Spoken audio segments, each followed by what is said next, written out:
TV itu sungguh hati saya tergetar.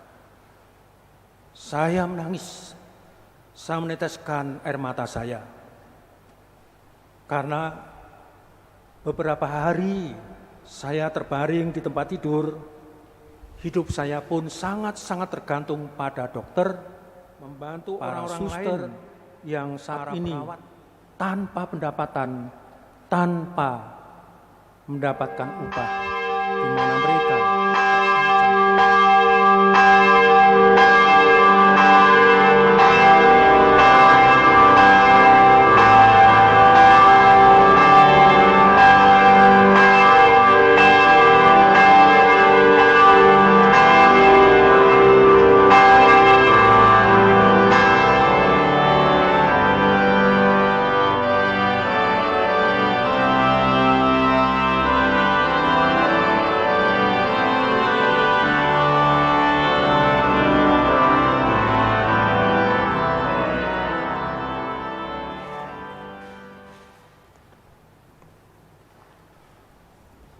para romo, para bapak, ibu-ibu, saudara, saudari yang terkasih, dimanapun Anda berada, mari hari ini kita bersyukur kepada Tuhan. Kita berada pada Minggu Paskah kedua, yang sekaligus menjadi pesta keriman ilahi. Mengawali untuk renungan pada hari ini, saya akan mulai dengan sedikit sharing dari pengalaman saya. Di tengah-tengah merebaknya musibah virus corona ini, saya sembaya dan terharu ketika dalam kesendirian di ruang rawat, saya melihat berita dari TV, di mana saat itu layar TV menampilkan gambar dari Australia, di mana di layar TV itu tampil beberapa nenek dan beberapa anak, di mana mereka memberikan tepuk tangan yang demikian meriah, yang demikian panjang, tertuju kepada para dokter, para perawat yang sabar, yang tekun untuk menyikapi virus corona itu. Melihat apa yang tampak di layar TV itu, sungguh hati saya tergetar. Saya menangis, saya meneteskan air mata saya. Karena beberapa hari saya terbaring di tempat tidur, hidup saya pun sangat-sangat tergantung pada dokter, para suster, para perawat yang demikian tekun, sabar, dan setia merawat pasien, termasuk saya yang dirawatnya.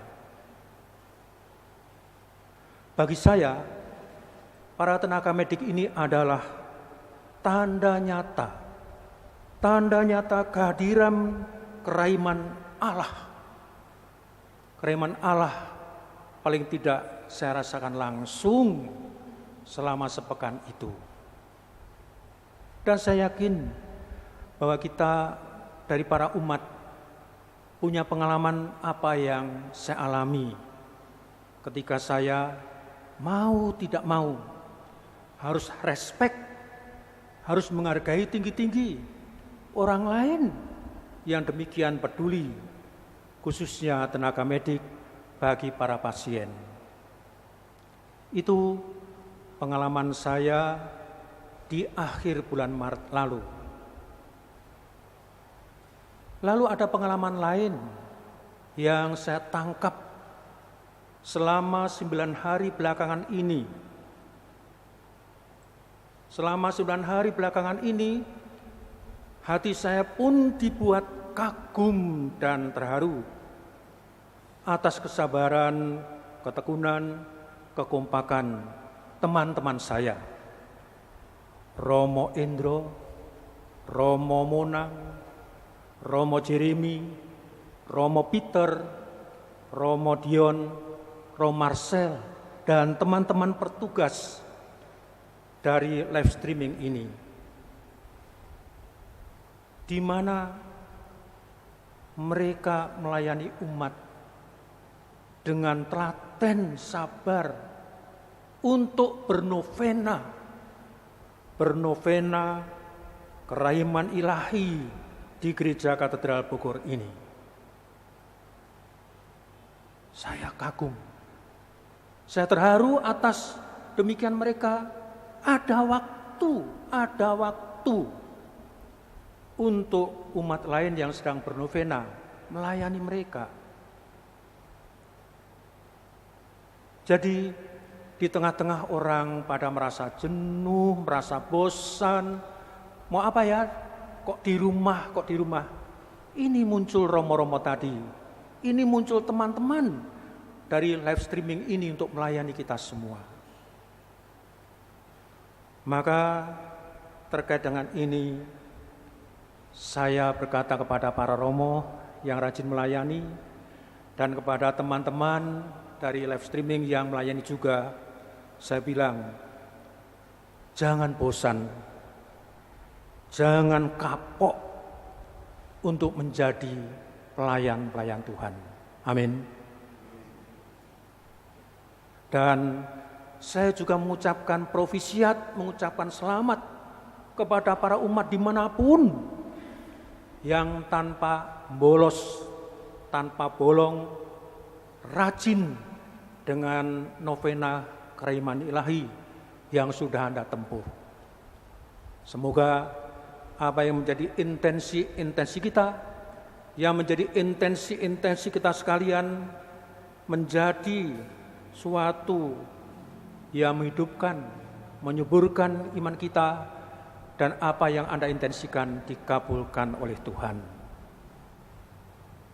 Suatu suasana yang indah di tengah-tengah seakan kita sedang terkurung. Lalu bagaimana dengan bacaan hari ini? Ada dua hal yang tidak saya kutip dari bacaan hari ini. Yang pertama adalah dari Injil. Ada sepenggal ayat yang tadi kita dengar berbunyi sebagai berikut. Yesus hadir ke tengah-tengah para murid. Ia mengembusi mereka dan berkata, "Terimalah Roh Kudus. Jikalau kamu mengampuni dosa orang, dosanya diampuni. Dan jikalau kamu mengatakan dosa orang tetap ada, dosanya tetap ada."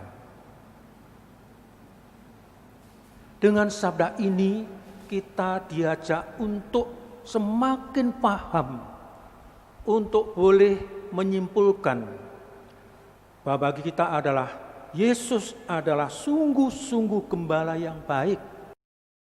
Dia gembala yang baik, yaitu sungguh-sungguh maha rahim. Cintanya tidak mengenal batas-batas. Cintanya tanpa syarat. Kenapa?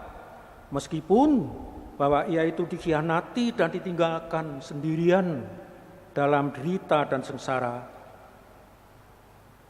setelah kebangkitannya, ia tidak ada yang namanya kata dendam. Tidak ada yang namanya kata dendam. Dia melupakan apa yang dilakukan oleh para muridnya. Ia tetap mengasihi para muridnya. Ia menghampiri murid-muridnya. Ia memberikan salam damai kepada para murid. Dan bahkan ia mengembusi mereka, memberi mereka Roh Kudus, Roh kehidupan. Ia, Yesus adalah kehadiran nyata dari kerahiman Allah. Kebaikan Yesus adalah tiada tara. Maka tentang Yesus yang kita temukan adalah kebaikan, kebaikan, dan kebaikan. Itulah betapa kita bersyukur kita boleh mengimani dan selalu ditemani oleh Tuhan Yesus. Dalam ayat yang tadi saya bacakan terkait di mana Yesus juga mengajak para murid, mengajak kita semua untuk terbuka, untuk tulus, agar kita saling memaafkan, agar kita saling mengampuni. Para bapak, ibu-ibu, dan para umat yang terkasih, terkait dengan korban corona yang meninggal dunia, terkait dengan para korban corona yang meninggal dunia, para ahli medik berkata bahwa mereka itu kebanyakan meninggal dunia bukan sudah tua, sudah berumur, sudah usia lanjut. Itu yang mempercepat, yang menyebabkan bahwa mereka itu akhirnya karena lemah, mereka pun meninggal dunia. Ada satu lagi beban hidup yang sangat melemahkan orang, yang tidak disebut oleh para dokter, yakni sakit rohani.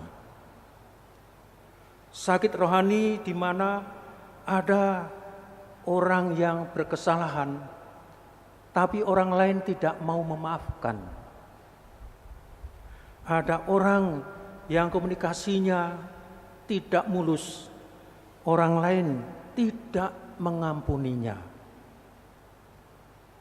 Ketika di hadapan dokter memang ini tidak muncul, namun ini penyakit rohani sungguh sangat melemahkan orang itu. Dan karena begitu lemahnya, maka ketika virus corona itu datang, semakin lemahlah dia dan meninggal dunia. Lalu apa yang tidak saya katakan? Yang tidak saya katakan adalah, mari selagi kita mampu saling memaafkan, maafkanlah saudara-saudara kita. Terbukalah, tuluslah untuk memaafkan saudaramu.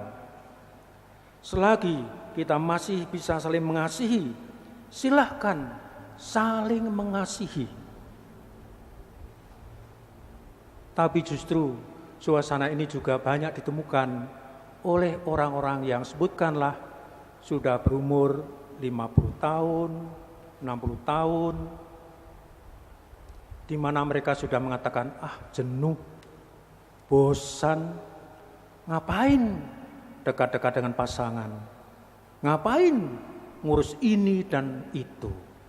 Nah, ketika berkata ngapain, disitulah ketidakmampuan dan ketidaksediaan untuk maafkan, mengampuni menjadi penyakit yang parah, menjadi penyakit yang melemahkan. Maka betapa tragis, betapa ngeri kalau orang yang sangat kita kasihi harus meninggal duluan gara-gara kita menutup diri. Apa yang Anda bayangkan seandainya esok pagi orang yang kamu kasihi dipanggil Tuhan? Apa yang kau bayangkan seandainya esok pagi tidak terbit matahari yang buat aku sukacita gara-gara ketertutupanku? Seperti orang katakan, if no tomorrow never comes. Apa yang bisa kita rasakan? Oleh sebab itu, mari kita bantu orang lain, kita sembuhkan orang lain. Seperti Yesus ingatkan, hendaklah kalian saling memaafkan, saling mengampuni. Satu hal lagi yang menarik adalah dari bacaan kedua hari ini. Di dalam ayat terakhir bacaan pertama, di sana kita diajak untuk membangun hati yang siap berbagi, hati yang berkerahiman. Ayat itu berbunyi sebagai berikut. Semua orang yang telah menjadi percaya tetap bersatu dan segala kepunyaan mereka adalah kepunyaan bersama.